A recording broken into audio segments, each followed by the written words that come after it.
What's up, you guys? Ross Sapp. Welcome to Fightful, here with a name you know. I think you probably know him as Lloyd Bonnier, but I guess he also goes by Bryan Danielson. You see him at AEW All In Sunday, August 25th, main eventing against Swerve Strickland, Wembley Stadium in London. How are you doing, man? I'm doing great. Really excited. It's it's a week away. It's wild. It is. It's It is. wild to think. It's wild to think that like next Sunday will literally at this time probably All In will be happening. Yeah. As we film this, it'll be kicking off. I think it's noon Eastern. Now, of course, there's 0 hour and things like that. So I'm sure Tony will get us started at a crisp 7 a.m. Eastern, knowing him. But I would be doing my audience a disservice if I didn't immediately ask you, what does this picture mean to you? It doesn't mean anything to me. I'll tell you what it means to our viewers. It means a few specific headlines. A geoduck might be my favorite species on the planet. Gooey duck. Okay. It's a gooey duck. A gooey. Well, that boy, does that ever track? Yeah. It's spelled geoduck, but it's a gooey duck. Listen, I'm more of a Pokemon guy, so I'm thinking of Geodude, or maybe it's Gooey Dude, and I didn't realize it. Yeah. There are also article titles which include apples being effectively tree semen. And listen, we do not do those articles unless this is attached. I just want to pick your brain. What other vegetables are you a fan of?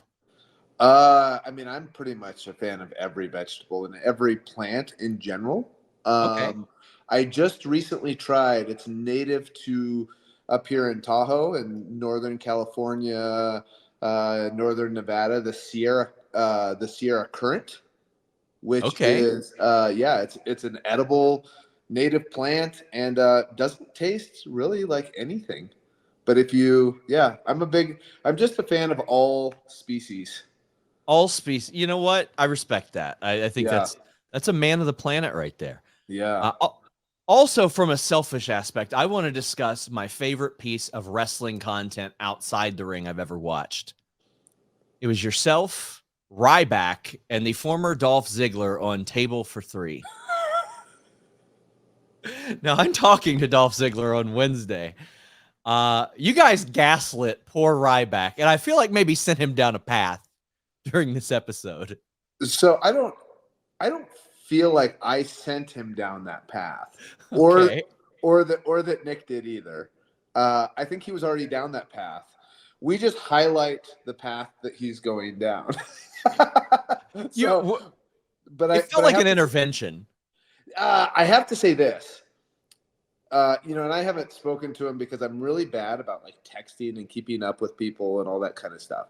But I love RYBACK. And one of the things that I think about RYBACK is he's legitimately one of the kindest people you will meet. Like when he wants the best, but he has some eccentric views, right? He has some very eccentric personality, some personality quirks, as we all do. If you're in wrestling, you've got some weird stuff going on, right?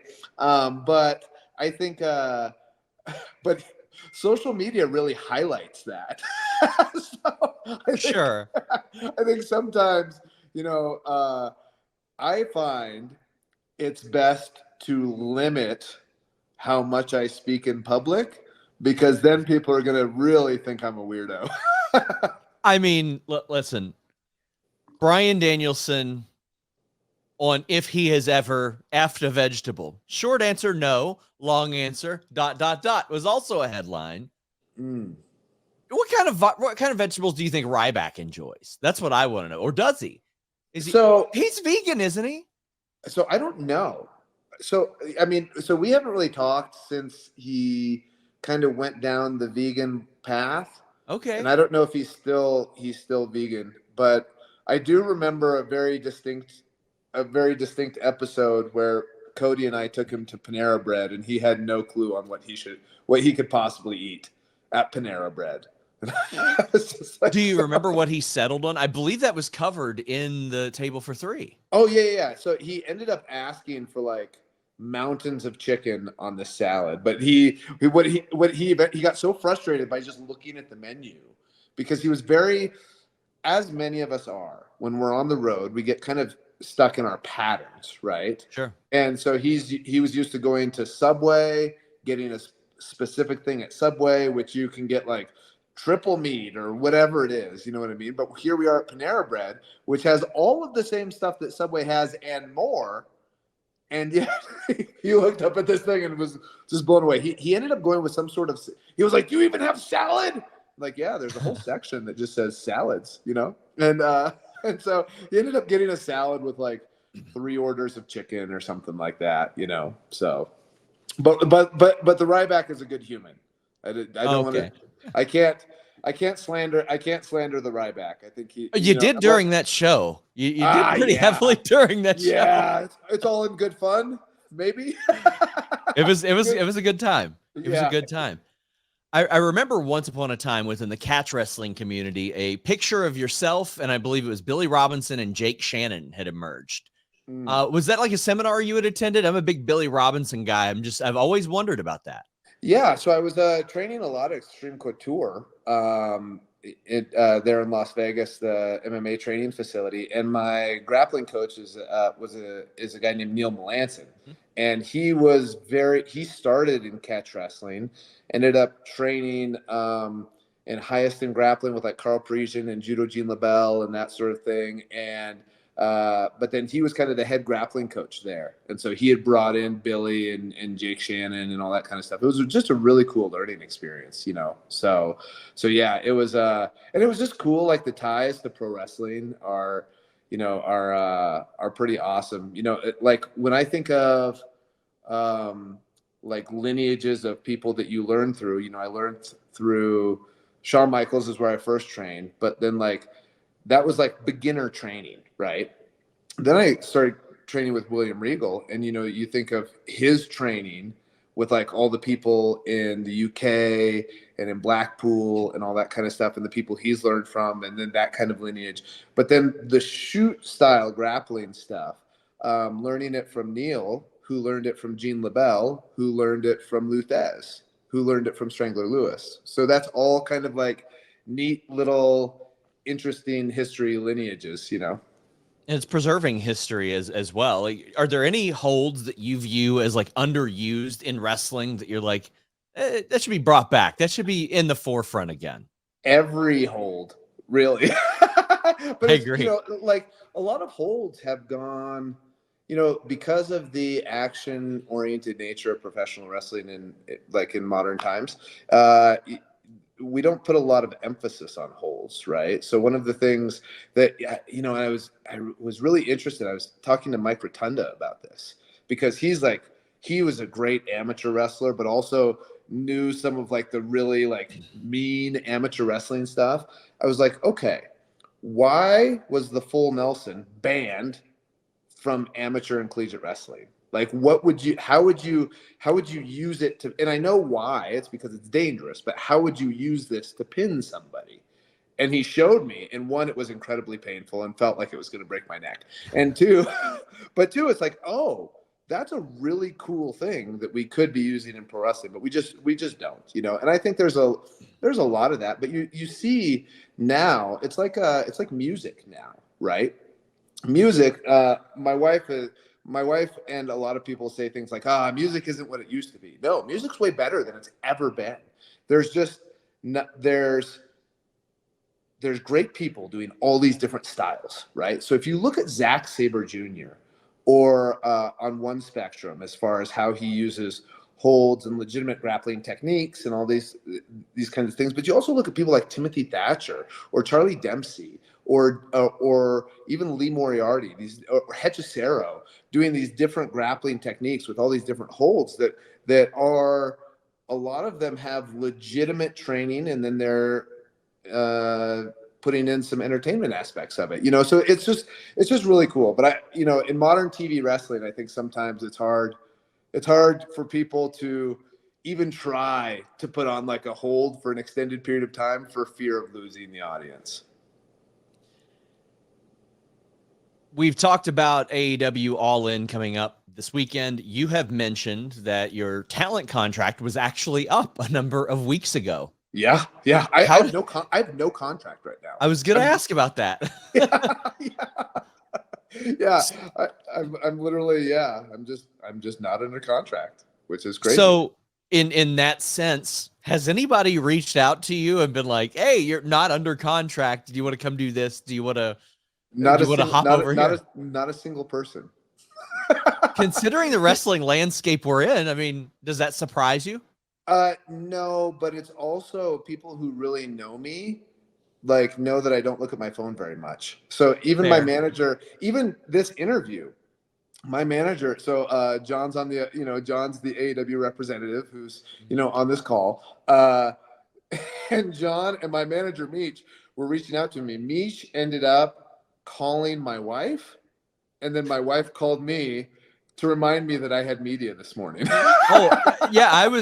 I think you were going to do WrestleCade last year, and I had reached out, and I got your manager, and they're like, well, he doesn't check his phone much, so we'll test that as it gets closer. It's a blessing and a curse, right? It allows me to be more in the moment, as I'm with my wife and kids and doing all these different things.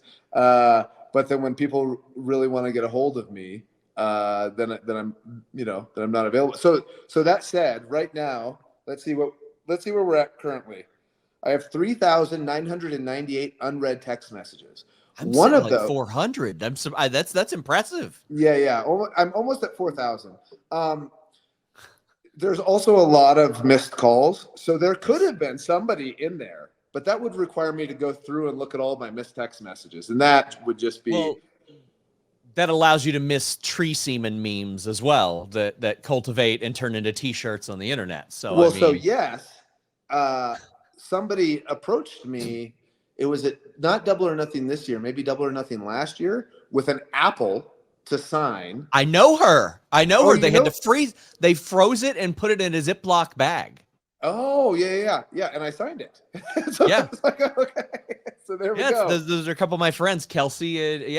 Kelsey showed me the apple. I was like, that's brilliant. But do you have an idea? Like, is there any active working plan for whenever you do wrap it up to continue with AEW, or is it something you're going to assess as that time gets closer?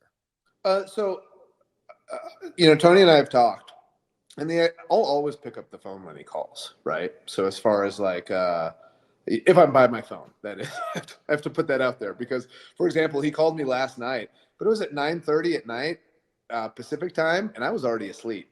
So I don't pick it up whenever he calls. Often I'm not by my phone. But anything with that sort of thing.